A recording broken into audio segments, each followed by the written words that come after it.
Mm. Tingin kayo. Huwag na, para walang ebidensya.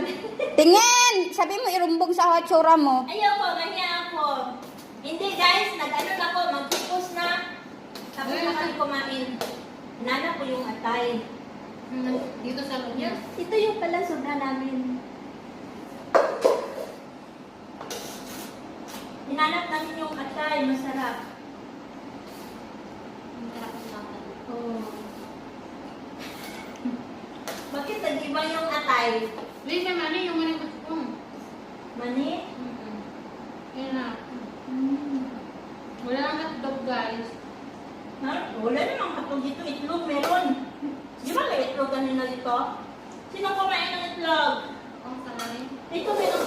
Ako mga. May laman ko dito. Tapos na ay! Huhugasan lang namin to, be.